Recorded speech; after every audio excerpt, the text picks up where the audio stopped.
Behzad شاہ نے زوار کو اپنی بیٹی پارس کے باڈی گارڈ کے لیے رکھ تو لیا ہے، لیکن وہ اپنے سیکریٹری سکندر کو کہہ کے زوار کا سارا بایو ڈیٹا نکلواتا ہے تو سکندر کہتا ہے کہ بڑا ہی بریلینٹ بندہ ہے، کسی سے انسپائر نہیں ہوتا بلکہ اپنی کارکردگی سے دوسروں کو انسپائر کر دیتا ہے۔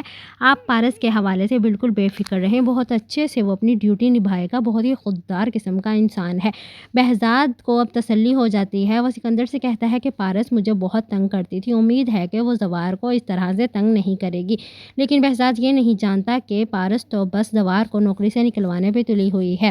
پارس زوار کو ساتھ لے کے شاپنگ مال جاتی ہے، وہاں پہ مہنگے مہنگے کپڑے ٹرائی کرتے ہوئے وہ زوار کو کہتی ہے کہ تم نے تو اپنی پوری زندگی میں ایسے مہنگے کپڑے اور برانڈز نہیں دیکھے ہوں گے۔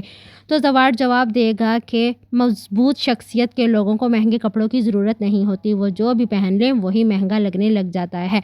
زوار ایک بہت ہی خوددار اور اچھا انسان ہے اور پارس کی ڈیوٹی کو خوش دلی سے نبھا رہا ہے۔ پارس اس کی بات کو سن کے غصہ ہو جاتی ہے اور اسے کہتی ہے کہ یہ میرے بیگز پکڑو، تو زوار انکار کر دیتا ہے اور کہتا ہے کہ میڈم میں آپ کا باڈی گارڈ ہوں، اگر بیگز پکڑوں گا تو آنے والے خطرے کو آپ سے دور کیسے رکھوں گا، کیونکہ مجھے آپ کی حفاظت کرنے کی پیمنٹ ملتی ہے۔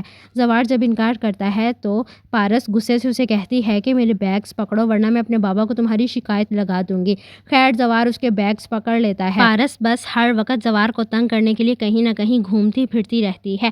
وہ غریبوں کی مدد کرنے کے لیے جاتی ہے، غریبوں کو روپیہ پیسہ وغیرہ دیتی ہے، وہ بھی صرف زوار کے سامنے شوخی مارنے کے لیے کہ میں بہت دریا دل ہوں، مجھے لوگوں کے درد کا احساس ہوتا ہے۔ پھر پارس وہیں سے سیدھا اپنی پھوپھو شاہین سے ملنے چلی جاتی ہے، لیکن آفتاب کو بہت زیادہ جیلسی ہوتی ہے۔ وہ اپنے ماں باپ کو صاف کہہ دیتا ہے کہ جتنا ہو سکتا ہے اس لڑکے کو پارس سے دور رکھے، ورنہ میں اس لڑکے کو اس دنیا سے اور باقی سب سے بہت دور بھیج دوں گا۔ اس سے یہ چیز برداشت نہیں ہوتی کہ زوار پارس کے آگے پیچھے پھرے۔ شاہین اسے حوصلہ دیتی ہے کہ تم ٹینشن نہ لو، پارس کی شادی تم سے ہی ہوگی، وہ تو صرف ایک باڈی گارڈ ہے جو کہ پارس کے لیے رکھا گیا ہے، تمہیں اسے ڈرنے کی ضرورت نہیں ہے۔ زوار ہی آفتاب کو اس دنیا سے دور بھیج دے گا، آفتاب کیا زوار کا بال بھی باقا نہیں کر سکتا۔ زوار تو بس اپنی ڈیوٹی نبھا رہا ہے کیونکہ وہ پارس کا باڈی گارڈ ہے۔ آپ کو یہ ڈرامہ کیسا لگا؟